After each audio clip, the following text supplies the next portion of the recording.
وأشهد أن لا إله إلا الله وحده لا شريك له وأشهد أن محمدا عبده ورسوله أرسله الله بالهدى ودين الحق ليظهره على دين كله ولو كره المشركون ربي اشرح لي صدري ويسر لي أمري واحلل عقدة من لساني يفقهوا قولي سبحانك لا علم لنا إلا ما علمتنا إنك أنت العليم الحكيم بسم الله الرحمن الرحيم. Tukiendelea na tafsiri bado ya sura Al-An'am. Darasa iliyopita tulisimama aya nambari 94.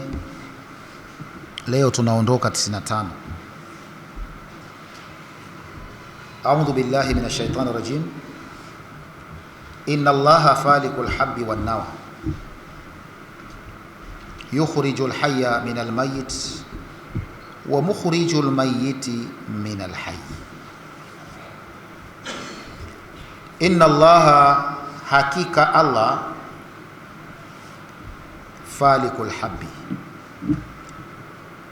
yeye ndiye mwenye kupasua nafaka zikaweza kutoa mimea. Inna Allaha, hakika Allah, falikul habbi, yeye ndiye mwenye kupasua nafaka kwa ajili ya kutoka mmea kwenye nafaka ile. Wanawa, na kokwa. Nafaka na kokwa, Allah yeye anasema ndiye anayezipasua zikaota mmea, halafu mmea ukawa mkubwa, binadamu wakafaidika na mimea hiyo. Ni yeye ndio anafanya kazi hiyo. Kazi hii inapofanyika yafanyika hivi: yukhrijul hayya, anatoa kiumbe hai, minal mayit, kutoka kwa kile kilichokufa. Nafaka imekufa. Kama ni mpunga unakuwa tayari ushakauka, manake ndio ushakufa. Lakini Allah pamoja na maiti ile ya nafaka, ukiipanda, Allah anatoa kiumbe hai kwenye ile nafaka ambayo ni maiti. Unaota mche. Mche ule unakuwa ni mti ambao uhai, lakini umetoka kutoka kwa maiti. Ikiwa nukokwa, tuchukulie mfano ya fenesi. Unaichukua kokwa kavu, ishakauka, ishakufa, hiyo ni maiti. Lakini Allah anaipasua ile, akatoa hai minal mayit, anatoa kiumbe hai, yani mche, mmea unatoka kwenye ile kokwa ambayo ni maiti.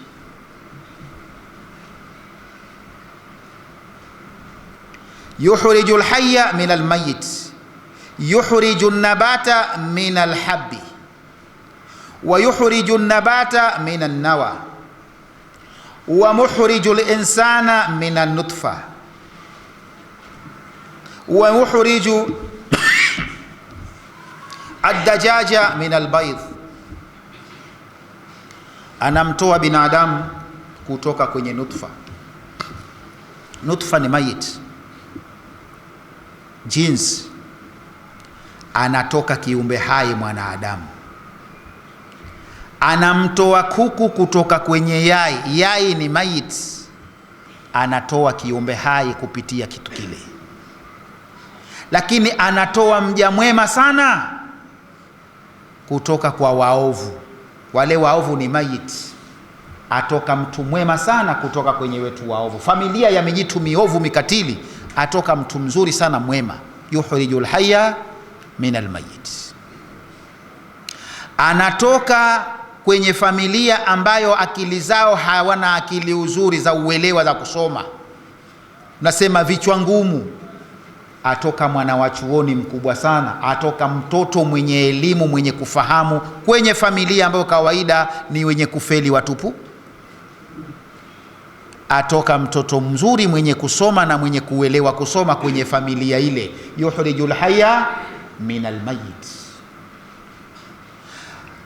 Yuhriju duda min alghat au min almayit, Allah amtoa funza kutoka kwenye mzoga, amtoa funza kutoka kwenye kinyesi, ni mayit, atoka kiumbe hai. Yani kwenye aya hii unaweza ukaogelea katika mambo mengi sana. Allah aliposema falikul habbi wan nawa, Allah ndiye mwenye kuzipasua nafaka zote zikatoa mimea, wanawa, na kokwa zote anazipasua yeye zikatoka mmea. Wewe kwako ni kuichukua nafaka ukenda ukaichimbia tu, ukaitia pale ukafukia, basi unasubiri Allah subhanahu wa ta'ala.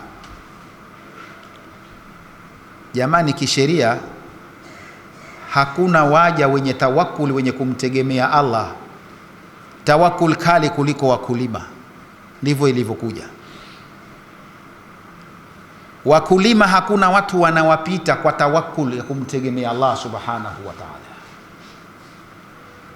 Achukua sikila muhogo, alikata papa, enda alichimbia chini, shekhe, jambo ambalo uhakika sasa kweli laota, alafu asema basi nasubiri Allah mwenyewe, kesha tawakali yeye. Asubiri baada kama ya miezi 6 au kama mwaka, hiyo mbegu itategemea. Hapati joto la roho mwenyewe, kesha chomeka mwenyewe, kesha tawakali, asubiri Allah amletee. Muda ukifika asema sasa naenda angalia, enda ngoa pale, apata kama ni 2 3, anaondoka zake. Tawakul. Wachukua nafaka yako shehe, wenda ichimbia shimo, waitia, alafu wafukia juu, kitazama hakuna kitu. Lakini tawakul, sema inshallah Allah atauotesha, na auotesha kweli. Kule kule chini ya ardhi, nafaka ile Allah anaipasua, likatoka jani. Tena kuna miujiza mikubwa, maana unapoipanda, kama ni nafaka yako, kama ni harage, kama ni lote, unaipanda unafukia. Ukishafukia halafu pengine inakuja mvua au pengine hata jua, ile ardhi pale ulipofukia inakuwa ngumu tayari, inajifukia kabisa, inajibana ngumu kabisa. Halafu Allah huko chini iliko hiyo tembe ulioiweka, Allah aipasua, atoa kijani. Jani lile eti linatoboa ardhi, latoboa ardhi mpaka ardhi katoboka ikaja juu, mmea huu jani likatoka juu. We kidole chako huwezi kutoboa ikatoboka, wakati lile jani na kidole chako, kidole ni kimadhubuti zaidi kuliko lile jani, lakini jani latoboa mpaka likapenya likaja juu. Wewe kama utachimbiwa kwa chini huko, uchimbiliwe shimo kwa chini, uambiwe penyeza kidole mpaka kitoke juu, huwezi ukapenyeza ukatoa juu. Lakini jani lina nguvu eti ya kutoboa ardhi alafu likatoka juu. Halina uwezo mwenyewe, ni Allah. Thumma shakakna al-ardha shaqqa. Falikul habbi wan nawa, yukhrijul hayya min al-mayyit, atoa kiumbe hai kutoka kwa mzoga, kwa maiti. Ndiyo kama hivyo, atoa mmea kwenye nafaka ambayo ishakauka, atoa mmea kwenye kokwa ambayo ishakauka. Ile kokwa ni mayit, lakini watoka kiumbe hai. Amtoa kuku kwenye yai ni mayit. Amtoa mwanadamu kwenye maji ambayo ni mayit. Amtoa funza kwenye mzoga, ni mayit. Yukhrijul hayya minal mayit. Na kinyume chake, wa mukhriju almayiti wa mukhriju almayiti min alhayy, na pia anatoa maiti kutoka kwa kiumbe hai. Yai alitoa kwa kuku. Kuku ni kiumbe hai, latoka yai kwake. Geuza tu pale pale tulipopita nyuma, geuza kinyume chake. Yukhrijul hayya min almayiti, atoa hai kwa maiti, atoa mmea ndio hai kwenye kokwa ambayo tayari ishafanyaje, ishakufa. Basi na kokwa yatoka kwenye mmea. Sisi tunafahamiana uzuri. Kokwa ni mayit, imetoka wapi? Kwenye mmea. Mmea ni hai, imetoka kokwa ambao ni mayit. Kwa hiyo wa mukhrijul mayyita min alhayy.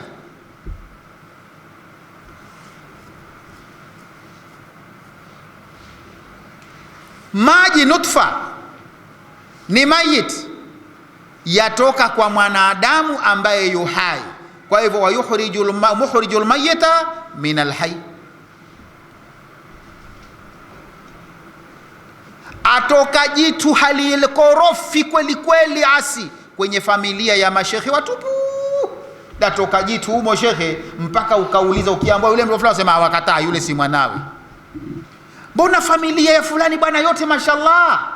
Latoka jitu korofi, mayiti min alhayy.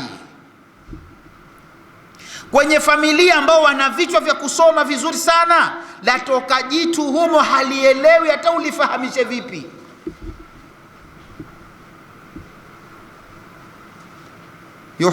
Mukhrijul mayyita min alhayy. Allah hizo kazi anafanya. Dhalikumullah, huyo ndio Allah. Fa anna tufakuna, mwaelekezwa wapi nyie? Mbona mwapelekwa siko kwenye sijui Lata, Uza, sijui nani sijui, mwapelekwa wapi? Huyo ndio Allah mwenyewe wa kuabudiwa, ambaye yukhrijul hayya min almayyiti wa mukhrijul mayyiti min alhayy. Dhalikumullah, huyo kwenu ndio Allah. Fa anna tufakuna, wapi mnaelekezwa huko mnakoelekezwa siko? Inna Allaha wahdahu, hakika Allah peke yake, huwa alladhi yashukku alhabba, ndiye anayezipasua nafaka. Fayakhruju minhu az-zuru'a, anatoa kwenye nafaka hizo mimea. Wayashukku nawa, na anapasua kokwa. Fayakhruju minhu ash-shajar, unatoka kwenye kokwa hizo mti. Kanakhli wal inabi, kama mtende, mzabibu, wa ghairihima, na mengineyo sio kwa hayo. Yukhrijul hayya min almayyiti, atoa kiumbe hai kutoka kwa mzoga. Idh, kwa sababu yakhrijul insan, anamtoa mwanadamu. Wasair alhayawan, na wanyama wengine wote anawatoa min an-nutfa, kutoka kwenye nutfa, jins, mani. Wa yakhrujul mayyita min alhayy, na anatoa maiti kwa kiumbe hai. Idh, kwa sababu yakhruju nutfata min al-insan, anatoa manii kutoka kwa mwanadamu. Wal baydha min ad-dajaj, yai kwa kuku. Dhalikum alladhi yasna'u hadha, huyo ambaye anafanya hayo, huwa Allah, ndio Allah. Alladhi khalaqakum, ambaye kakuumbeni. Fakaifa tusrafuna ayuha almushrikuna, wapi mnaelekezwa nyie makafiri? Anil haki, mbona mnatolewa kwenye haki? Maama tushahidunahu, pamoja na haya mnayoyashuhudia yote. Min badii sunhi, kutokana na nguvu ya uumbaji wake, halafu mwaondoshwa mapeleko ngene, mkubali kweli nyie? Falikul isbahi, pia yeye ndiye mwenye kuipasua asubuhi. Sasa hivi kiza, kuna usiku, basi badala ya kiza hichi, falikul asbahi, Allah anapasua asubuhi, mwangaza. Falikul isbah, yeye pia ndio mwenye kupasua mwangaza asubuhi. Badala ya kiza, Allah anapasua kiza, anapeleka mwangaza, kunakuwa kweupe. Falikul isbahi, yeye ndiye mwenye kupasua asubuhi, yani mwenye kupasua, kwenye kupangua mwangaza. Wajaala al-laila, na yeye ndiye aliyeufanya usiku sakanan, ni kivazi chenu na utulivu wenu. Sakanan ni kitu ambacho mnapata utulivu, unatulia, na mpaka hali ya hewa anaibadilisha, si ile ya mchana, kupatikane sakna, mapumziko, utuliaji. Washamsa, na akalifanya jua, walqamara, na mwezi, husbana, kwa ajili ya kutoa hisabu za binadamu. Wajaala al-shamsa, akalifanya jua, walqamara, na mwezi, husbana, hii akayafanya mawili haya kwa ajili ya kutoa hisabu za wanadamu, na kila moja inatoa hisabu yake. Anasema ash-shamsu wal-qamar bihusbani, jua na mwezi kwa ajili ya hisabu. Jua linatoa hisabu ya siku, mwezi unatoa hisabu ya miezi, mnaita month. Jua likitoka huku mpaka likitoka huku likenda huku likitua, manake siku inakuwa imefanyaje? Imeisha. Unahesabu jumaa ngapi? Imeisha. Lakini mwezi unatembea kuanzia huku unakwenda huku, ukirudi tena huku, unahesabu, unasema mwezi umeisha, unasema mfunguo fulani sasa leo. Kwa hiyo mwezi unatoa hesabu ya idadi ya miezi, masiku yale ya miezi, jua linatoa idadi ya siku, bihusbani, vinashirikiana. Wajaala ash-shamsa wal qamara husbanan, akafanya kulijaalia jua na mwezi husbana, ni vyenye kutoa hesabu. Dhalika, yote hayo, takdiru, yanakwenda kwa mujibu wa makadirio, al-azizi, ya yule aliyekuwa na nguvu, al-alimi, aliyekuwa mjuzi. Yanatembea hayo kwa mujibu wa uwezo wake yeye. Falikul isbahi, yeye ndiye enye kupasua mwangaza wa asubuhi. Wajaala al-laila sakanan, akaufanya usiku kuwa ni kitu ambacho watu wanapata utulivu ndani yake, mapumziko. Washamsa, na jua akalifanya, walqamara, na mwezi, husbana, ni vyenye kutoa hesabu. Dhalika, yote hayo, takdiru, yanakwenda kwa makadirio, al-azizi, ya yule mwenye nguvu, al-alimi, aliyekuwa mjuzi. Yeye ndo kaeka kila kitu, kakipangia makadirio yake, kitembee vipi, kinatembea vile. Jua limewekewa makadirio yake kwamba litembee hivi, kila siku litoke huku liende huku, alafu litue, basi linatembea hivyo. Mwezi umewekewa vituo vyake, lazima uvitembee kila siku kimoja kimoja. Kwa mwezi umemaliza vituo 28, basi naam, unatembea hivyo. Usiku umewekewa, lazima ikifika saa fulani uingie, basi unatembea hivyo. Ikifika saa fulani uondoke, unaondoka. Dhalika takdiru, yote hayo ndiyo makadirio, al-azizi, ya yule mwenye nguvu, al-alimi, mjuzi. Wa huwa subhanahu wa ta'ala, yeye Allah aliyetakasika na kutukuka, alladhi yashuku dhawa sabahi, yeye ndiye mwenye kupasua mwangaza wa asubuhi. Min dhulumati llaili, anaupasua kwa kuutoa kwenye kiza cha usiku, badala kiza hichi anatoa na mwangaza. Wa huwa alladhi ja'ala al-laila sakanan, na yeye ndiye ambaye ameufanya usiku kuwa sakana, ni kipumziko, linnasi, kwa watu. Yaskununa fi, wanapata kupumzika kwenye usiku. Anil harakati, wanapumzika kutokana na zile harakati. Leo pengine mtu kila mmoja mchana kesha hangaika, kachoka sana, basi usiku Allah kauweka kwa ajili ya mapumziko. Na ingekuwa hakuna usiku, shekhe, ingekuwa taabu sana, binadamu tungeshindwa kuishi. Maana ingelikuwa machofu hayatoki. Machofu toka siku uliozaliwa wale, ingekuwa kila siku yanapandiana, yanakaliana. Lakini siri ya usiku, unapokuja, unakuja kuondosha yale machofu ulioyachoka leo. Yani umechoka, basi unakwenda unalala, asubuhi ukiamka, shekhe, machofu yote yale ya jana yashaondoka. Unajinyongoa hivi kidogo, umekuwa mbichi, umerudia upya. Pengine jana ulifanya kazi, ulifika jioni umechoka, wanamwambia bosi wako, bwana mimi sasa hivi siwezi tena kufanya kazi. Na huwezi kweli.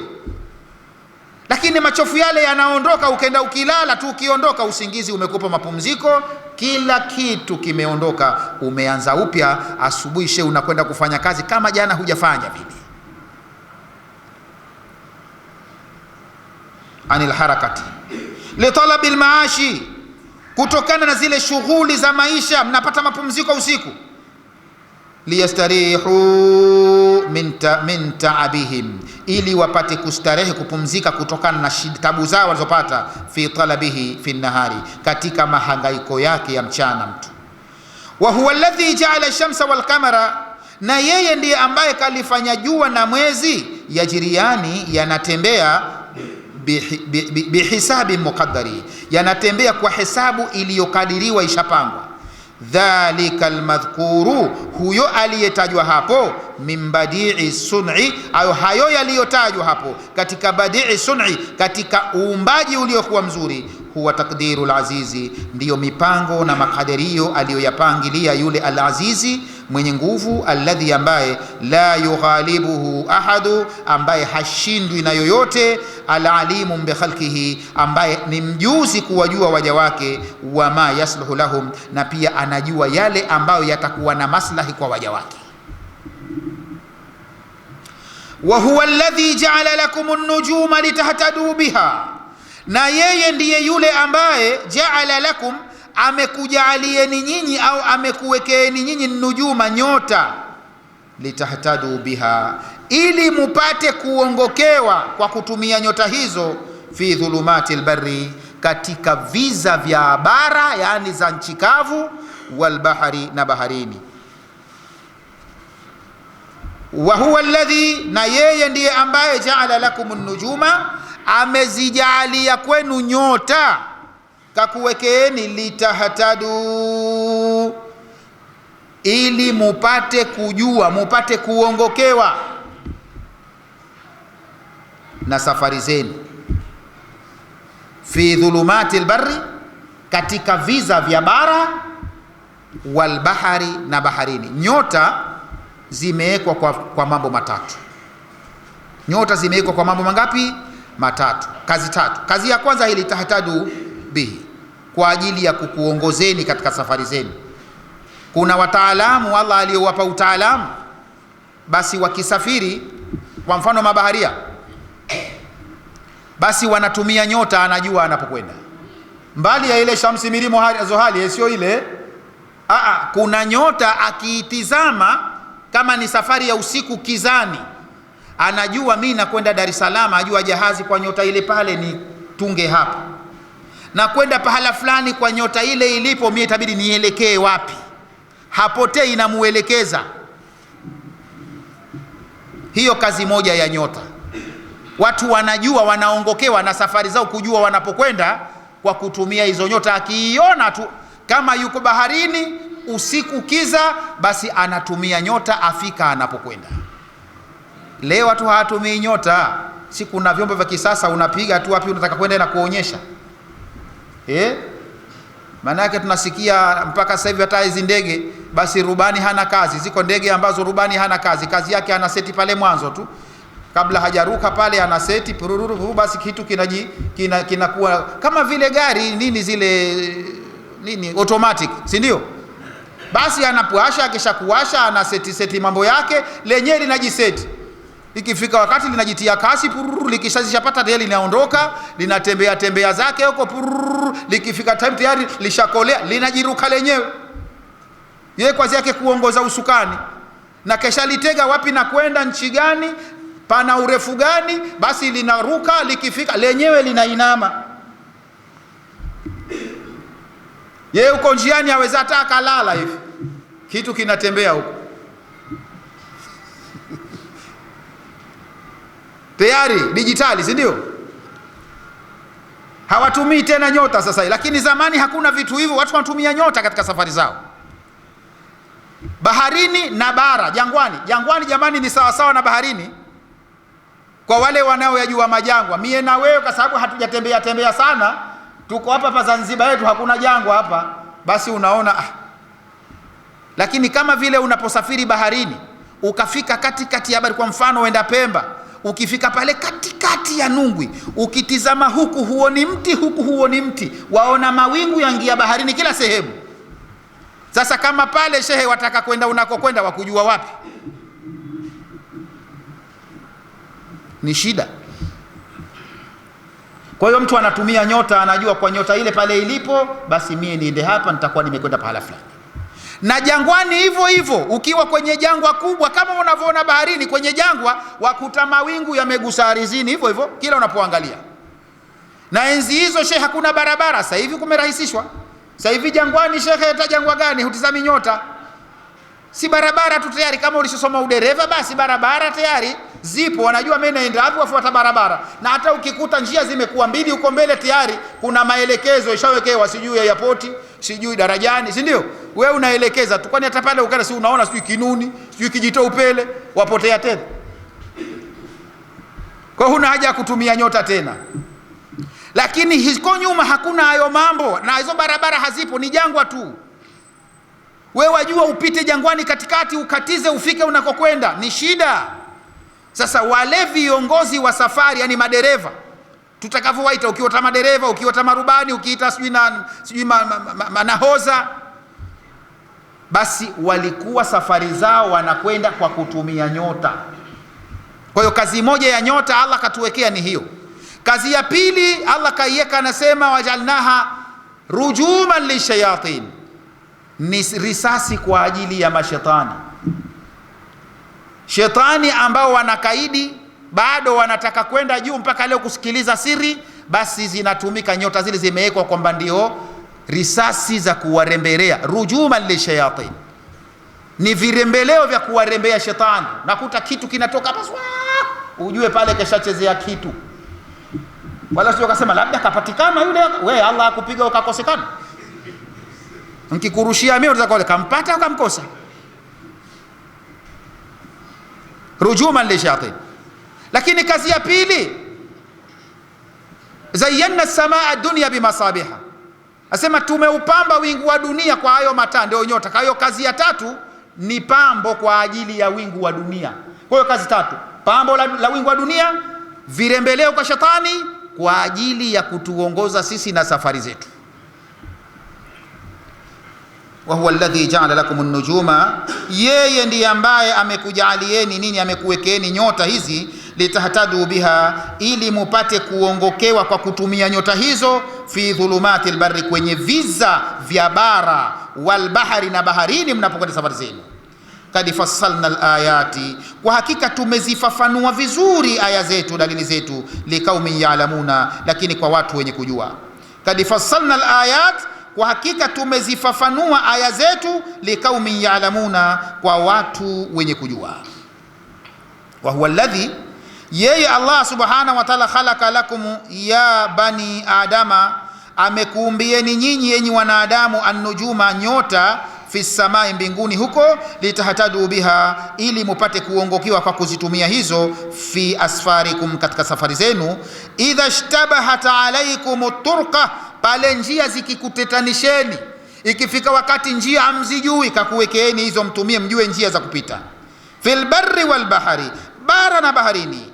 Kad bayyana al adilla wal barahin, kwa hakika tumebainisha dalili zetu na hoja zetu, adalalatun ala qudratina, zinazoonyeshea uwezo wetu, liqaumin yatadabbaruna tilka al-adilla, lakini kwa watu wenye kuzizingatia dalili hizo, walbarahini, na hoja hizo, fayastafiduna minha, wakapata faida kwa kutumia dalili hizo. Wa huwa ladhi, na yeye ndiye ambaye anshaakum, amekuumbeni min nafsin wahida, kutoka kwa nafsi moja ya Adam, nyote kakuumbeni kutoka hapo. Wa huwa alladhi, na yeye ndiye ambaye anshaakum, amekuumbeni min nafsin wahida, kutokana na nafsi moja. Famustaqarrun, akakuandalieni pahala pa kuishi pa kudumu, kwa maana ya akhira. Wa mustaudaun, na akakuweka ndalieni pahala pa kupita, kwa maana ya dunia. Tuko pamoja hapa kwenye mustaqarru na mustaudau? Maulama wamekhtalifiana wa tafsiri. Tafsiri moja mpita kwamba mustaqarru yani ni akhira, na mustaudau manake ni dunia.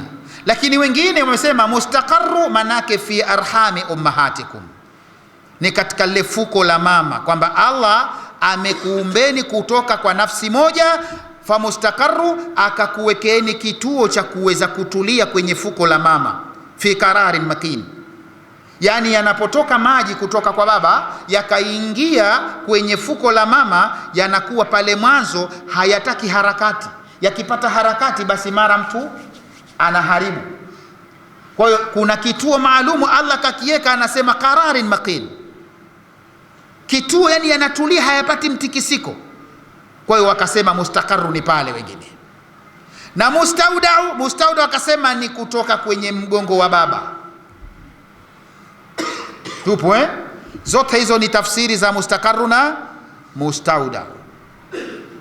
Wafasiri wamefasiri katika tafsiri tofauti tofauti. Kwa nasema wa huwa alladhi, yeye ndiye ambaye ja'ala lakum an-nujuma, amekuja huwa alladhi anshaakum, ni yeye ambaye kakuumbeni min nafsin wahida, kutoka kwa nafsi moja ni ya Adam. Famustaqarru, akakuandalieni pahala pa kuishi kudumu, yani akhera. wa mustaudau, na pahala pa kupita, yani duniani. Unapita unakwenda kule kwenye makazi ya kudumu. Tupo pamoja Kad fassalna alayat, kwa hakika tumezifafanua aya zetu, liqaumin yafqahuna, lakini kwa watu wenye kuelewa.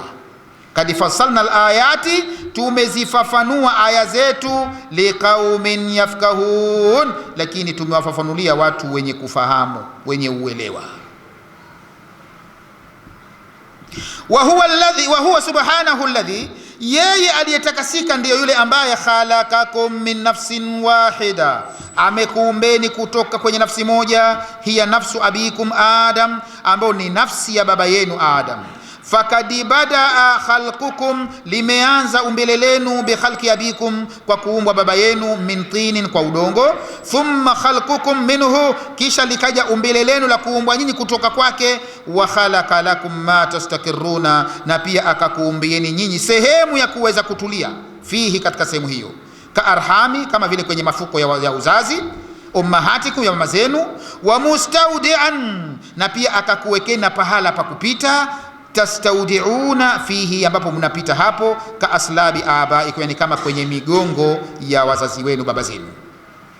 Kad bayyana alayati, kwa hakika tumezibainisha aya zetu, liqaumin yafqahuna, kwa watu wenye kuelewa kalama Allah, wale wanaoelewa maneno ya Allah subhanahu wa, tumewafafanulia. Wa huwa alladhi, na yeye ndiye ambaye anzala minas samai maan, aliyeteremsha kutoka mawinguni maji. Fa akhrajna bihi, tukaotesha kwa maji hayo, nabata kulli shay'i, mimea ya kila kitu tukaotesha kwa maji. Ndio maana sema wajanna minal mai kulli shay'in hai, tumejalia kutokana na maji kila chenye uhai kinakuwa hai kwa kupitia maji. Pasi na maji hakuna uhai. Maji uhai uko kwenye maji. Na ndio maana hata mtu tu ana mawazo tele ya dunia, basi ile ukenda tu kule pwani, ukakaa tu kule Forodhani, ukayatizama yale maji, wapata uhai. Kata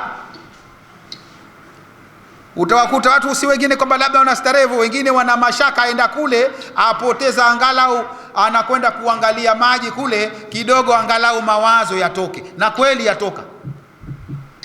Na ndiyo maana wale wenye uwezo wao kwa kulijua hilo, akijenga jumba lake, basi anaweka na bwawa la maji yanaruka ruka hivi, basi naam, akitosha kuchoka mwenyewe pale, machofu mengi, akaenda akikaa tu pale akiangalia, machofu kimbia. Wajanna minal mai kulli shay hai. Umechoka we mwenyewe, ukaenda ukijimwagia maji, unapata ubamba kunde.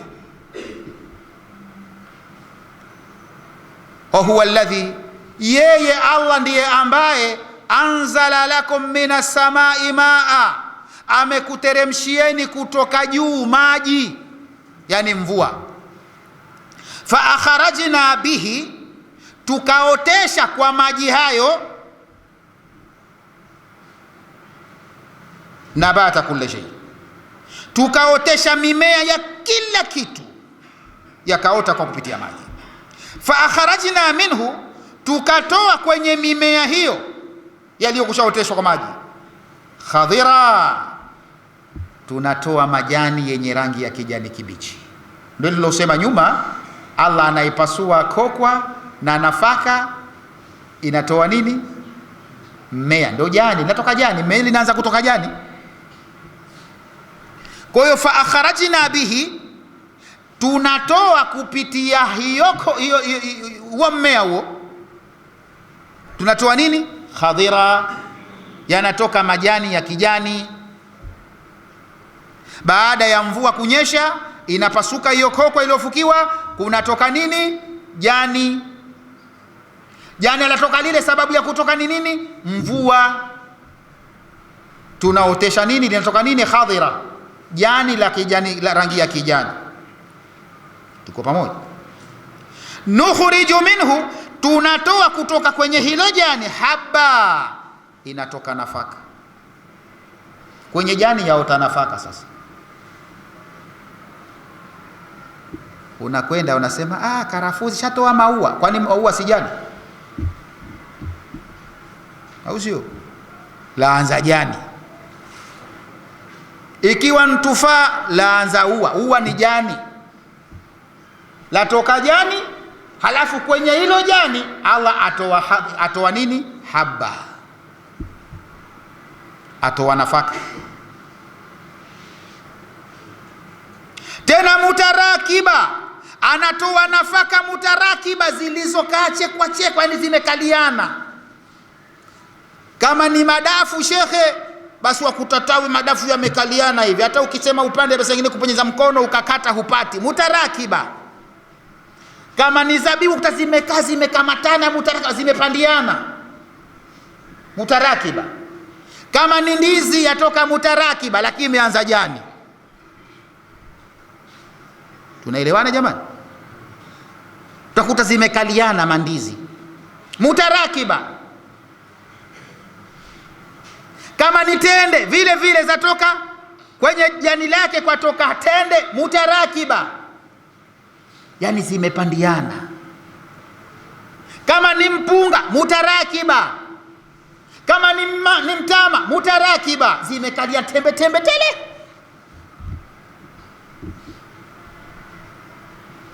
Habban mutarakiba. Sawa Wa minan nakhli, na katika mitende, min tal'iha, tunatoa kwenye tal'iha, kwenye zile kole zake, matawi ya kole zake. Tal'i ni zile kole, mie kwetu twaita kole, sijui nyewe kwenu mwahitaji. Sijui nikupigie mfano wa mnazi, maana tulozoea lile chaparara linalokaa madafu yote linaota pale, twaita kole, wengine ita tawi, au sio? Chuma tawi hiyo hapo, hizo ndio madafu hayo, si ndio? Ukiliita kole si wahitaji mimi kwetu waita kole. Sawa wewe tafuta jina kwenu ushalijua bila shaka, usiite niitavomie, maana utakuja sahau. Utakuja fika siku watakamsomesha mtu, utakuja kuita kole, wewe mwenyewe kole nini hujui. Ita lile ujualo.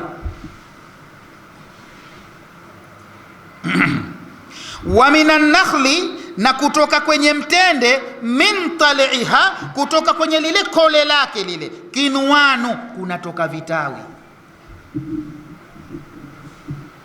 Kwenye lile kole la tende kunatoka nini? Kuna vitawi mletele. Kinwanu.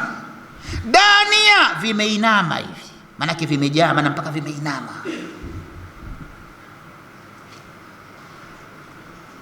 Wa jannati, na mabustani mengine twaotesha, min anabin, kama vile kutoka kwenye mizabibu. Wa zaitun, na mizaituni. Wa rumana, na mikomamanga. Mushtabiha, majani yake yafanana. Mzabibu, zaituni, mkomamanga. Allah anasema wa jannatin min anabi, na bustani za mizabibu. Wa zaituna, na bustani za zaituni. Wa rumana, na mikomamanga. Mushtabiha, majani yafanana, na saa nyingine hata matunda yake yafanana, lakini wa ghaira mutashabihi, lakini ladha yake, matunda yake hayafanani. Sasa hapo ndio utamjua Allah. Utakuta pengine hapa umepanda mkomamanga, pembeni umepanda mzaituni, hapa umpanda mtende, zote zimekunywa chakula kupitia udongo aina moja. Halafu miti yenyewe majani yake yafanana, na yawezekana yako mpaka matunda yake yafanana, lakini ghaira mutashabihi, kwenye matunda, kwenye ladha tofauti. Ukilila komamanga ladha yake tofauti na zaituni, ukila zaituni tofauti na tende, ukila tende tofauti na zabibu. Allah huyo fundi wa kweli kweli. Kwenye sehemu moja aotesha matunda ya aina tofauti na ladha tofauti. Kwa nini zote zisiwe ladha moja wakati zimeota pahala pamoja? Zimeota pahala pamoja, kwa nini ladha isiwe moja? Lakini unakuta mutashabi lakini ghaira mutashabi.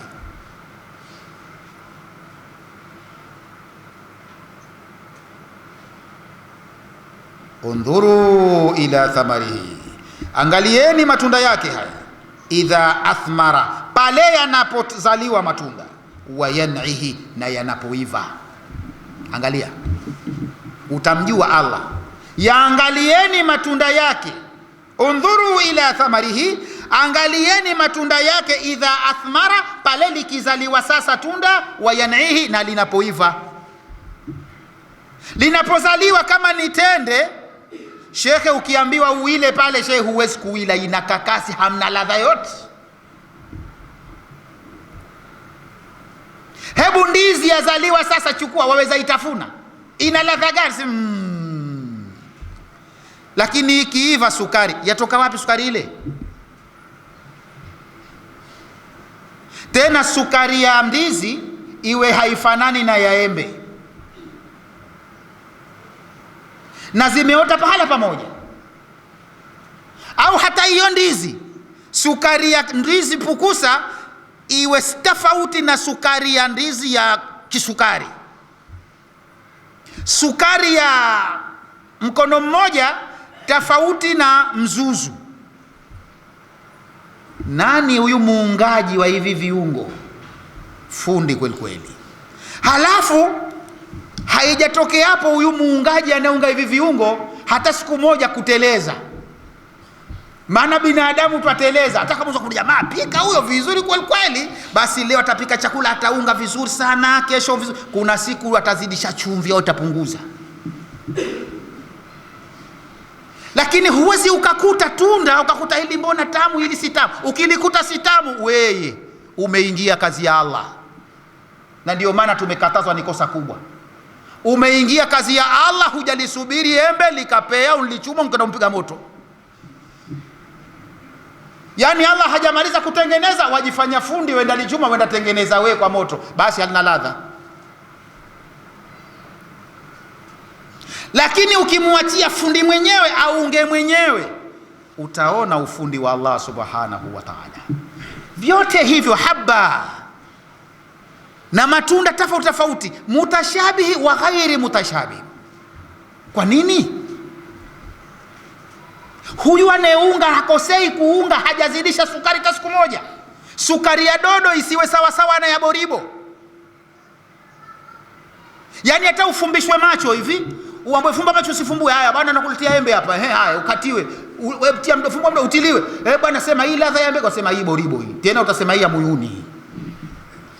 Tayari na ukitiliwa usema hii si dodo, kwani hii ladha tu wajua, haizidi haipungui,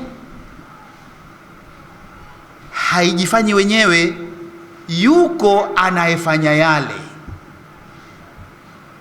Huyu jamani ndio wa kumwabudu, kwa sababu yaonekana ana uwezo mkubwa kweli kweli. Wewe washindwa na kuunga chakula na vitu vyote umewekewa. Linapokuwa tunda changa, shekhe, linakuwa kali. Pengine embe utakuta pale changa linapoota ni kali, lina ukafu. Likipea linakuja kuwa na sukari, likiiva sukari kabisa. Imeingia wapi?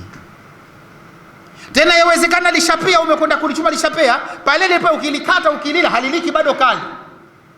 Wenda kulieka mvunguni, si ndio? Basi kila likikaa la watamu, kila likikaa likiiva la watamu. Ule utamu watoka wapi? Ulipenya vipi? Au pale ulipolivumbika embe lako palikuwa na sukari imeingia likawa tamu? Kwa sababu umetia kwenye gunia, mlikuwa na sukari kwenye gunia.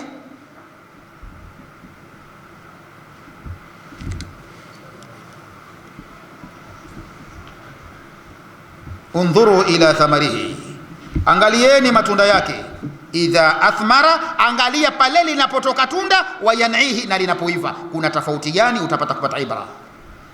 Inna fi dhalikum la ayatin, hakika katika hayo kwenu kuna dalili tosha zinazoonyesha uwezo wa Allah, lakini liqaumin yu'minuna, kwa watu wenye kuamini. Wasioamini na yote hayo bado wanamkataa Allah subhanahu wa ta'ala. Wa huwa alladhi anzala minas samai ma'an, yeye ndiye ambaye ameteremsha kutoka mawinguni maji. fa akhrajna bihi, tukaotesha kwa maji hayo, nabata kulli shay, mimea ya kila kitu. Fa akhrajna minhu, tukatoa kwenye mimea hiyo, khadira, majani ya rangi ya kijani.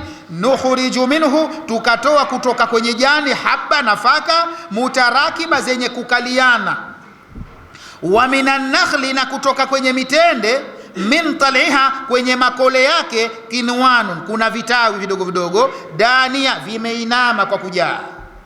Wa jannati, na mabustani mengine, min anabi, ya zabibu, wa zaituna, na mizaituni, wa rumana, na mikomamanga, mushtabihan, utakuta yafanana majani yake, lakini wa ghaira mutashabihi, ladha na matunda yake hayafanani. Undhuru ila thamarihi, angalia pale yana matunda yake, idha athmara, pale yanapozaliwa, wa yan'ihi, na yanapoiva, kuna tofauti gani? Inna fi dhalikum la ayatin, hakika katika hayo kwenu kuna aya, kuna dalili zinazoonyesha nguvu na uwezo wa Allah, lakini likaumi yu'minuna, kwa watu wenye imani ya kumwamini Allah. Wa huwa alladhi, yeye ndiye ambaye anzala minas samai ma'an, ameteremsha kutoka juu maji. Huwa ma'ul matar, ni maji ya mvua. Fa ambatna bihi, tukaotesha kwa maji hayo, kulla sinfin min asnafin nabati, kila aina miongoni mwa aina za mimea. Fa akharajna, tukaotesha minan nabati, kutoka kwenye mimea, zar'a, mimea, wa shajara, na miti, akhdara, tukatoa rangi ya kijani kibichi. Nukhriju minhu, tukatoa kwenye kijani kibichi hicho, haba, nafaka, yarkabu ba'dhuhu ba'dha, zimekaliana zenyewe kwa zenyewe, kama yakau fi sanabul, kama ambavyo inatokea kwenye sanabul, kwenye lile shuke lake unavyoona. Wa min tal'i nakhli, na katika kole la mtende, takhruju udhukatu, linatoa tawi, udhukahu, vitawi vyake, vishada vyake, qaribatan, viko karibu karibu, vinainama, yanaluha, yani vipo karibu mpaka anaweza akavipata, alqaimu, hata aliyesimama na vinainama, ukisimama tu wachuma, walqain, hata aliyekaa achuma, maana vimeinama chini. Wa kharajna basatin min al-inab, tukatoa pia tukaotesha bustani katika mizabibu. Wa kharna zaituna wa rumman, tukatoa pia mizaituna, makomamanga, mutamathilan warakahuma, yanafanana warakahuma, majani yao, mukhtalifan thamaruhuma, lakini yanatofautiana matunda yao.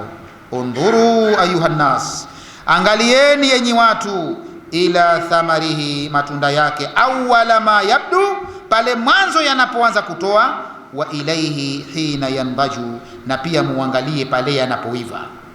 Inna fi dhalikum, hakika katika hayo, ayuha nasu, wenye watu, la dalalatun, la adilla, ni dalili wadhiha ambayo iko wazi, ala qudratillahi, inayoonyesha uweza wa Allah, liqaumin yu'minuna billah, lakini kwa watu wanaomwamini Allah. Fahum, wao wenye kumwamini Allah, alladhina, ndio watu ambao, yastafiduna, wenye kufaidika, min hadhihi aladilla, kutokana na dalili hizi, walbarahin, na hoja hizi. Waja'alu lillahi shuraka, pamoja na yote hayo Allah anavyoonyesha anaoyafanya mambo makubwa makubwa kama hayo, basi waja'alu lillahi, makafiri, waja'alu lillahi, wamemfanya Allah shuraka, wamemfanya na washirika, ambao washirika wenyewe hawajafanya lolote katika hayo. Waja'alu lillahi shuraka, wakamfanya Allah na washirika, tena aljinna, washirika wa kijini. Watu wakachukua majini wakawafanya ni washirika wa Allah, wakaabudia majini watu. Wa khalaqahum, hali ya kuwa Allah yeye mwenyewe ndio kawaumba wa majini. Kwenda muabudu jini, waacha kumuabudu yule aliyemuumba jini. Hiyo ni kufeli kwa akili. Watu walikaa wakaona majini wana uwezo mkubwa sana, basi wakawaabudu, wakaacha kumuabudu yule ambaye yeye kawaumba majini. Maana ikiwa wao wana uwezo halafu wao wameumbwa, basi huyo aliyeomba kawapa uwezo, basi yeye huyo aliyewapa uwezo hakuwapa uwezo, ila yeye ana uwezo wa ziada. Kwa hiyo ina maana atakuwa anayestahili kuabudiwa ni yule ambaye yeye kawaumba wao, akawapa huo uwezo ambao wewe wakudanganya mpaka ukahisi hawa ni waweke daraja ya waungu ni waabudu. Pamoja na ubanifu wote Allah anabainisha makubwa madalili kama alionyesha anayoyafanya, bado watu waja'alu lillahi shuraka, wakamfajalia Allah na washirika, aljinna wa kijini, wa khalaqahum, na hali Allah yeye ndo kawaumba wa majini, wa kharaqu lahu, wakamsingizia Allah banina, wakamsingizia watoto kwamba Allah ana watoto. Mayahudi wamesema Allah ana mtoto nani? Uzairu ibnullah. Mayahudi wanamuita Uzairi mtoto wa Allah. Tushasahau tulipokuwa tusoma suratul Baqara, maana tumesoma miaka mingi huko nyuma kwenye juzuu kama sikosei ya pili kule mwishoni, kuna kisa cha Uzairi. Kile kisa Allah aliposema au kalladhi marra ala qaryatin wa hiya khawiyatun ala urushiha faqala anna yuhyi hadhihi Allahu ba'da mautiha faamatahu Allahu 100 ami thumma ba'athahu. Yule ndiye alikuwa Uzair. Basi Mayahudi walimuita Mungu mtoto wa Mungu. Kwa nini? Kutokana na kisa ambacho kakifanya kilitokea. Uzairi alipokwenda akapita kwenye eneo hilo ambalo Allah kalitaja, mpaka akasema hivi Allah natamani hapa huishe na mie nione, anna yuhyi Allahu ba'da mautiha. Allah akamfisha pale miaka 100, na alikuwa na punda wake na vyakula vyake, maana alikuwa safarini Kule nyumbani kwake alipoondoka, watu ikawa kapotea mazingira gani ya kutetanisha, hajulikani wapi, tafuta mpaka watu wakatulia wenyewe. Iwa basi. Baada ya miaka 100 Allah akafanyaje? Akaja akamnyanyua, akamfufua. Alipokuja kunyanyuka, kufufuka, palikuwa porini, ajikuta uko katikati ya mji. Allah kesha, sitaka uone Allah anapahuisha hapa. Akajiuliza, nimekaa muda gani hapa? Maana alilala pale, alikaa pale isikalikuwa ni asubuhi.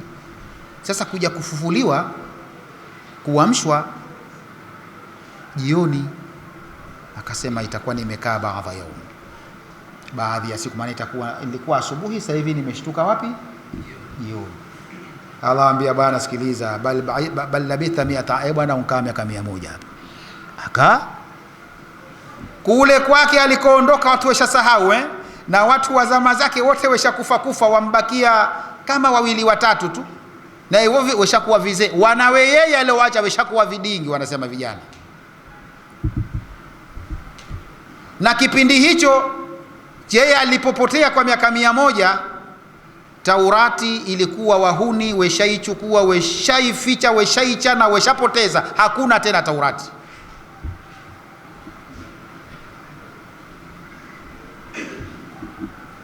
Basi akaambiwa mkaa 100 bwana. Allah kamwekea na ushahidi. Ushahidi ni chakula chake na nini? Na punda wake.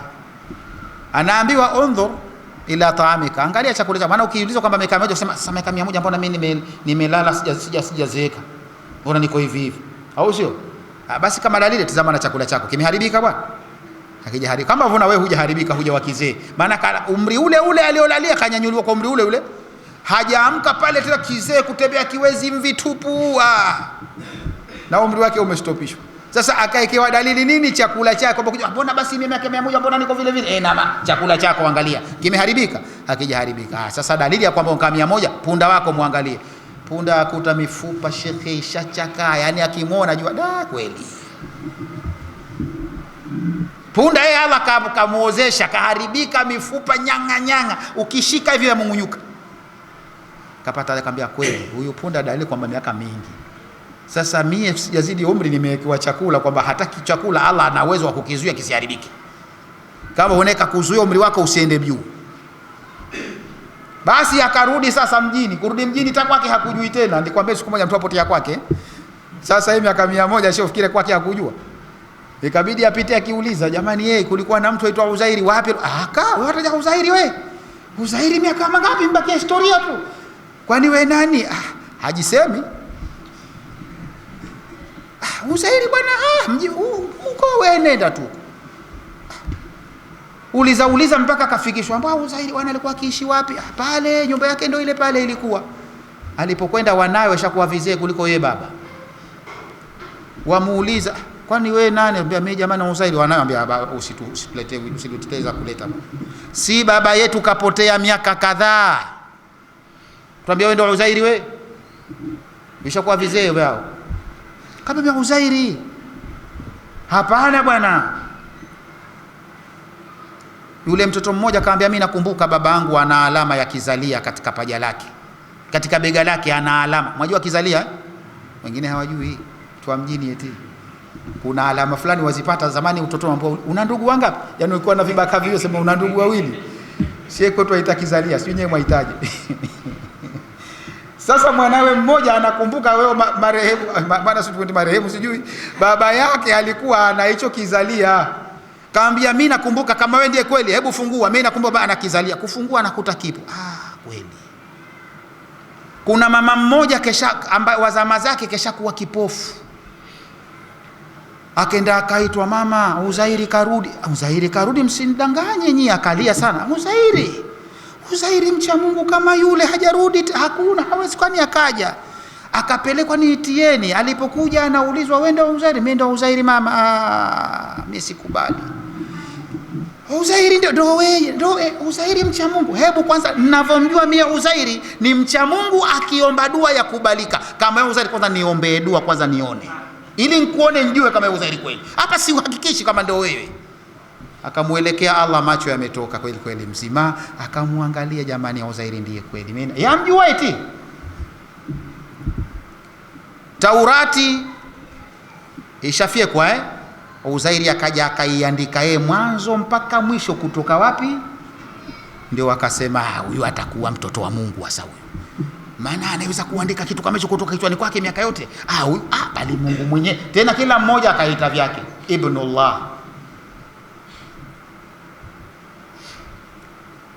Kwa hiyo wa khalaqu lahu banina, wakamsingizia nini? Watoto. Wakristo wao wakasema Isa ndio mwana wa nani? Mwana wa Mungu.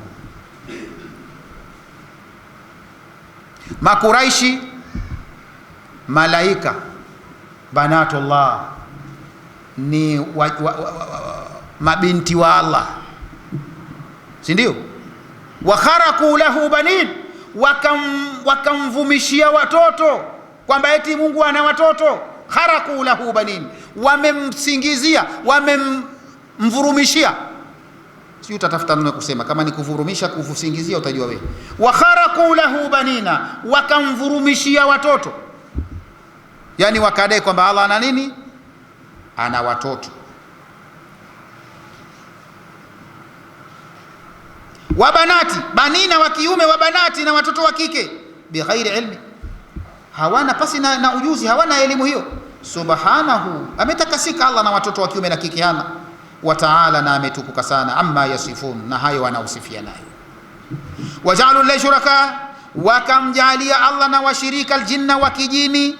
Wa khalaqahum, na Allah wakati yenda kawaumba hao majini. Wa kharaqu lahu, wakamsingizia Allah banina, watoto wa kiume, wa banati na wa kike, bighairi ilmi, pasi na elimu. Subhanahu wa ta'ala, ametakasika Allah na kutukuka, amma yasifuna, na wanomsifia nayo. Badi'u samawati, yeye ndiye aliyezivumbua mbingu, hakuziiga pahala. Yeye ndiye mvumbuzi wa mbingu, wal ardhi. Anna yakunu lahu, atakuwaje na mtoto, wala mtakun lahu sahiba, na wakati hana mke. Kabla hamujatuambia kwamba sijui Isa mwana wa Mungu, tuambieni mke wa Mungu nani? Anna yakunu lahu walad, atapataje mtoto, wala mtakun lahu sahiba, na wali hana mke? Au mtasema Mariamu mke wa Mungu? Matusi.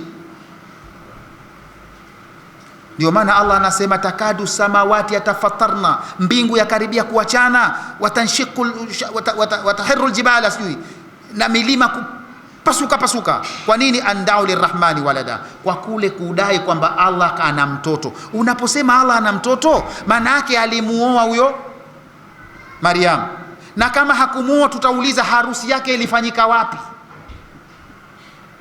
Na kama harusi haikufanyika, maana yake basi astaghfirullah, subhanallah, maana itakuwa Allah kafanya zina, kabaka, au ni matusi. Ndio acha mbingu zipasuke zikatike kwa neno kama hili. Ili awe na mtoto kwanza awe na mke. Kaoa lini? Na hiyo harusi yake yenyewe mlishuhudia. Nani aliyemuozesha? Hawezi kuwa na mtoto pasi na kuwa na mke. Anna yakunu lahu walad, atakuwaje na mtoto walam takun lahu sahiba, na hali hana mke?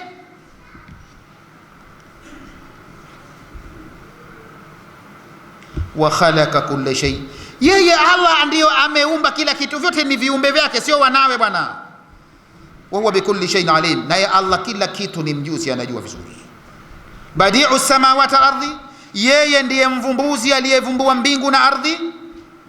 Anna yakunu lahu walad, atapataje mtoto walam takun lahu sahiba, na hana mke.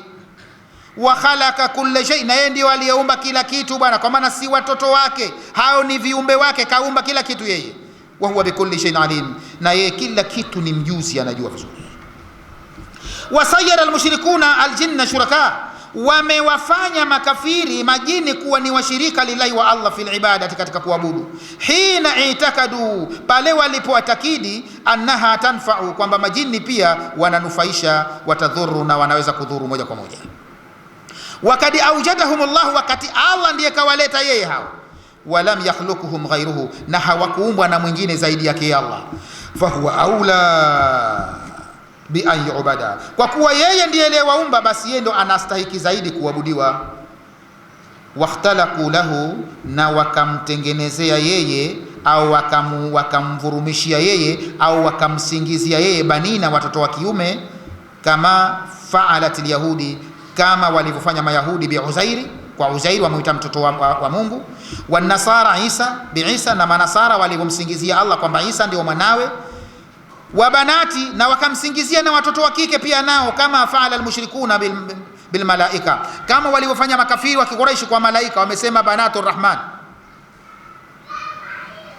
Tanazzaha wa taqaddasa, ametakasika na kutukuka Allah, amma yasifuhu, na yote wanomsifia nayo, bihi Allah ahlul batil, yale yote wanomsifia watu wa batili, Allah hana hayo. Huwa subhanahu wa ta'ala, na yeye aliyetakasika na kutukuka, khaliqus samawati wa khaliqul ardi, ndiye muumbaji wa mbingu na ardhi. Ala ghairi mithalin sabiqi, ameziumba pasi na mfano uliotangulia, kwamba labda aliwahi kuona pahala pametengenezwa akaona ngoja na mimi nikaije nitengeneze mbingu kama ile, ndio hajaiga pahala. Kaifa yakunu lahu walad, atakuwaje na mtoto? Walam takun lahu zawja, na hana mke. Wa huwa kad khalaqa kulla shay, na yeye ndio kaumba kila kitu. Wa huwa bikulli shay'in alim, na yeye kwa kila kitu ni mjuzi. La yakhfa alayhi shay, hapa fichikani kwake lolote. Min fawaidil ayati, miongoni mwa faida za aya hizi, kwanza istidlalan burhan, kunaonyeshia dalili na burhani na hoja, alkhalqu warizqu, kwamba watu wanaweza wakapata dalili na hoja kwa kupitia khalqu, uumbaji, wa rizqi, na kujimpitia matendo ya kuruzuku. Allah anavyoruzuku, basi watu watapata dalili na hoja kwenye uumbaji wake na kwenye kuruzuku kwake. Takhliqun nabati, jinsi ya Allah anavyoumba mimea, wakiangalia watu. Wanamuhu, na ukuaji wa mmea. Watahulu shakluhu, na vile linavyotoka umbile lake. Wahajamuhu, na ule unene wa lile tunda. Wa nuzulul matari, na vile jinsi Allah anavyoteremsha mvua. Ukiangalia ushushikaji wa mvua, basi humo utapata dalili. Maana mvua wataalamu watuambia haitoki juu, yatoka chini. Allah anaipandisha wapi? Juu, halafu akaishusha tena. Nyie mwajua zaidi kuliko mie, maana nyie mmekwenda skuli, mie sijaenda skuli. Mvua inatoka chini, si ndio? Inatoka chini kwenye miti sijui, kwenye bahari. Allah subhanahu wa ta'ala anapopiga jua lake kwenye bahari, ukiangalia baharini kwa mfano katika kipindi cha jua kali, jua likipiga unakaa mbali kwa mbali utaona kama vimetameta fulani. Allah anapiga pale jua, kunapatikana nini? Mvuke. Jaribu kuchukua nyungu yako ifunike iliyokuwa moto moto, chukua mkungu funika juu, ndio sampuli yake, kuna zalika nini? Maji, lakini yametoka wapi? Chini kwa ule mvuke uliopiga, basi umerusha maji kule juu. Ukinyanyua kuta maji yanamikushwa kwenye shia za mvua. Allah kapandisha maji yale juu, alafu tena alipandisha ni chumvi, maana kaitoa baharini ni chumvi, anaitia kwenye kitu ito mu'sira. Al-mu'sira kwa leo tuite blender, shay'un ladhi yu'assiru fihi, kile kitu cha kutengenezea nini? Juisi, juisi inaitwa asir, si ndio? Al-mu'sira yani kitu cha kufanyia juisi, si blender.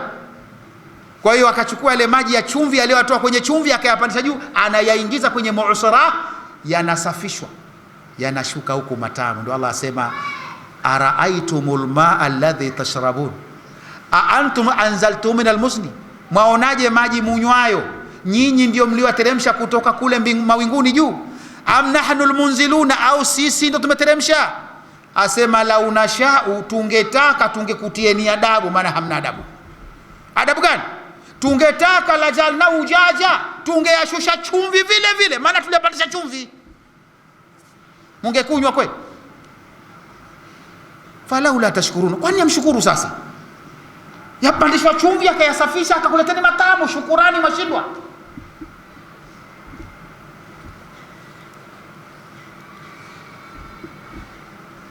Kwa hiyo katika hayo yote kuna dalili wa intidhami, anasema Barahini, nuzul al-matar wa biburhani al-haraka, na vile vile kwa kuchukulia dalili za haraka, zile harakati za viumbe, ka harakati al-aflak, kwa mfano kama harakati za zile sayari zinapotembea, jua, mwezi, kasema zinatembea, tajiri limustakari la, si ndio?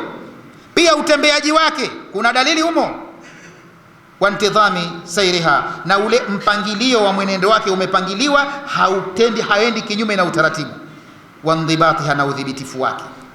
Wakila huma, yote hayo dhahirun, ni yako wazi, mushahidu, yashuhudiwa, ala infiradi la, yanatoa ushahidi ya upwekekaji wa Allah, birububia, kwamba amepwekekaye peke yake kuyafanya hayo, maana rububia ni matendo ya Allah kwa waja wake, wastihkaki luhuluya, na kwamba yeye ndiye anastahiki kuabudiwa.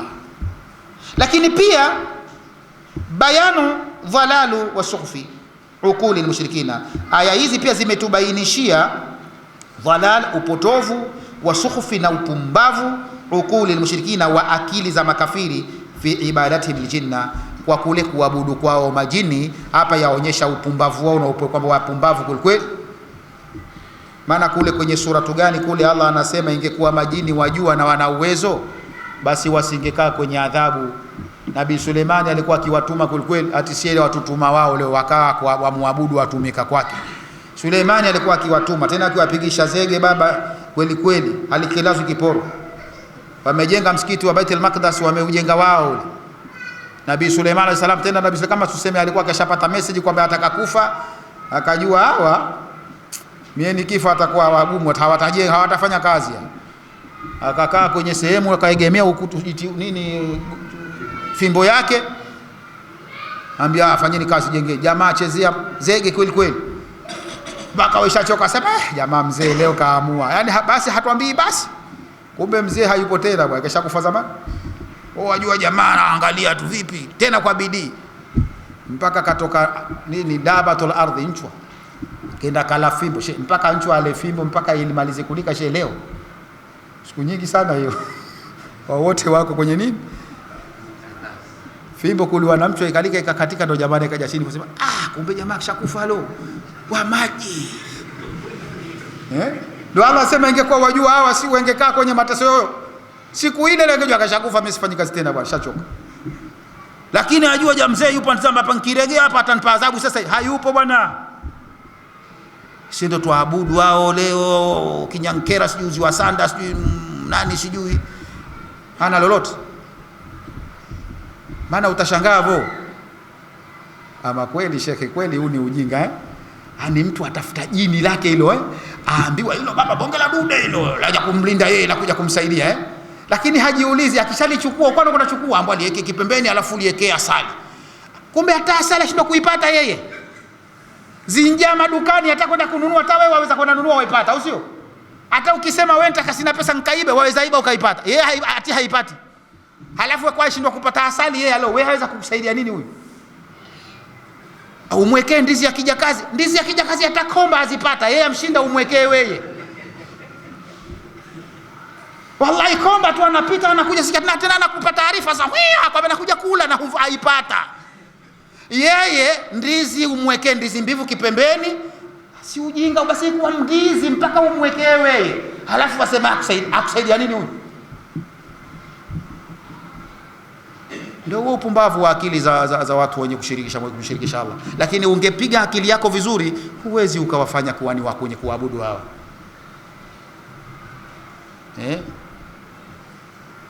Lakini ndio akili hizo, kwani hata makafiri si wanatengeneza wenyewe kisanamu, wakitengeza wenyewe alafu ndo wanakuwa waja, yule anakuwa ndo Mungu waabudu. Wakati ilikuwa kile kisanamu ndio kiwaabudu, maana wao ndio wamekitengeneza, si wamekiumba wao. Sasa yule muumbaji hawa ndio mja, muumbaji wa Mungu. Umfinyanga mwenye kisanamu chako, alafu ati wakiabudu, wewe ndio unakuwa makhluku wake. Akili hizo. Inshallah tufike hapo, wallahu aalam. Kama kuna swali tuulize inshallah. Inshallah. Unajua hapo kuna tofauti kidogo. Sawa Kwanza zile dhana watu wanazodhania kama hivyo ni dhana sio kwamba kwa kuwa kweli mama Maryam alipokuja na mtoto wale watu walijengea ushahidi wakamwambia wewe umetoa wapi? Maryamu hii tabia umetoa wapi? Makana abuki mrasawi, baba yako hakuwa mtu muovu, wa makanat ummuki baghia, na mama yako hakuwa malaya. Kwa nini?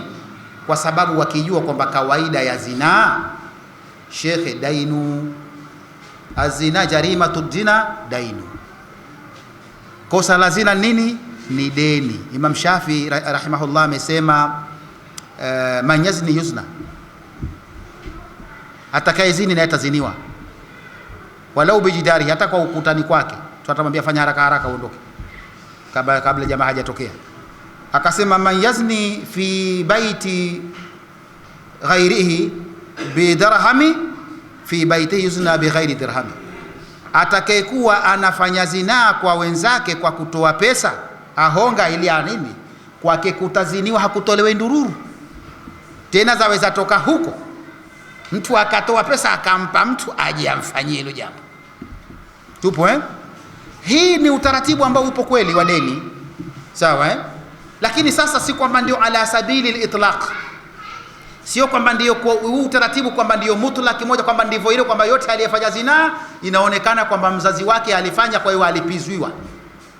Nafahamika sio lakini kwamba hili jambo vipi lipo kweli. Wewe shekhe ukiwa una tabia ya kuibaiba utaibiwa, kama si mke, kama si dada, kama si mama, wote katika huo atakayezini na atafanyaje? Ataziniwa kwake. Lakini si sabile ala al-itlaq, tunasema si kwamba ndio hii moja kwa moja iko hivyo kwamba ichukuliwe kila aliyefanyiwa zina itakuwa naye alizini. Wako wengine wanafanyiwa jambo hilo kama ni mtihani kwake, wala hajafanyapo zina. Tupo Sasa kwa kulijua hili ndio wao kwa kigezo chao kibaya wakaona kwamba huyu yawaje afanye hivi apate mtoto ambaye hana baba, wakati wazazi wake sio tunavyojua wema, na wanavyojua kwamba zina kawaida inakuwa ni nini? Ni deni. Yani wanlipia nani wewe Maryamu? Maana kuna deni labda wamlipia nani? Baba yako unaona deni hilo hana, wala mama yako deni hilo hana, kwa sababu ya ufahamu huo ambao wanafahamu baadhi ya nani ya watu. Shehamizi unanielewa vizuri Lakini yawezekana mtu akawa mkorofi kama ilivyosema kutoka kwenye viumbe waliokuwa hai ndio wema, akatoka mtu muovu, akatoka mzinifu, kumbe ile familia zina wala hawaijui kabisa. Likatoka jitu korofi, kwani nabii Nuhu alayhi salam mkorofi? Si mkorofi. lakini kapata mtoto shekhe, mashallah. Ati mashallah ina lillahi, sio mashallah. Sawa eh? Mpaka apigiwa mfano kwenye Qur'ani, si ndio? Kafiri kweli kweli. Sasa kwa sababu yeye alikuwa kama sema baba yake huyo, au sio? Ndio vigezo vyetu sisi leo tulivyonavyo, vigezo batili. Yaani wewe ukiwa shehe, mwanao asijakiharibika, kiharibika ana ushehe upata. Si kwanza si engemwadabisha mwanao. Mwambie na Nuh ana utume akiupata wapi? Tupo si engemwadabisha mwanao. Ana utume akipata, mbona mkewe hivi? Basi na nabii Nuh hana utume, maana mkewe na ilikuwa mkorofi. Si ndio? Mraatu Nuh wa mraatu Lut. Kwa hiyo hichi si kigezo sahihi. Ama tukija uko ulikokuja kwamba kigezo cha kwenye ndoa hicho kigezo kipo kweli. Tupo kwamba kuna kitu kinaitwa kufu katika sheria. Kuna kitu katika mlango wa ndoa, kuna mlango unaitwa al-kufu. Ingawa hadithi zake wanasema ni dhaifu, lakini hadithi dhaifu zikiwa nyingi jamani, dhaifu plus dhaifu is equal to sahihi. Sasa baadhi yetu tunaona kwamba jambo la kufu vipi, twakataa moja kwa moja kwamba mtu anapooa atafute nani? Kufu yake. Atafute nini? Kufu. Kufu maana yake ni mtu ambaye analingana naye. Sasa utakapoacha kufu, basi kuna shida shehe yapatikana. Ndio kama hivyo tulivyosema. Kwa mfano, tuachukulia kwamba mtume kasema fadhfar birati dini, si ndio? Familia silo, si ndio Lakini mwanamke ana dini, si ndio? Ni kweli, lakini kuna na kufu inayo pia kaitaja yeye. Yaani sio kwenye sheria. Jamani, sheria ina tabia moja. Sheria inakuwa inakupa mkono wa kulia, kushoto inakunyang'anya kwa nyuma Ndio sheria ilivyo kawaida. Tunafahamiana Ndio inakwambia chagua mwenye nini? Dini. Utabarikiwa nini? Mikono yako. Tupo Lakini sheria inakwambia kuwa anfusakum. Tuko pamoja Ziokoe nafsi na za nani? Watu wenu na moto. Kwa nini? Kwa sababu wewe mwenyewe huwezi jiokoa peke yako. Shekhe wewe kuwa shehe utakavyokuwa.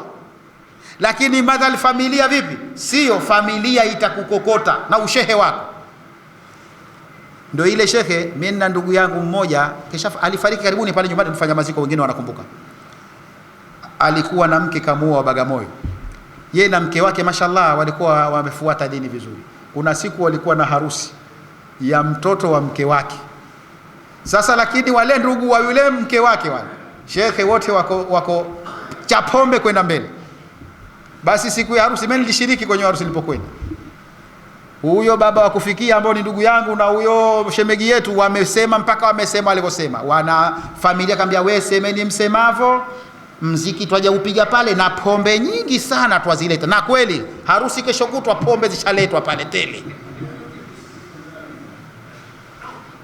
Shekhe watu wanaanza kunywa tokea siku harusi kesho kutwa, huku watu weshakuepo wafanya wapiga maziki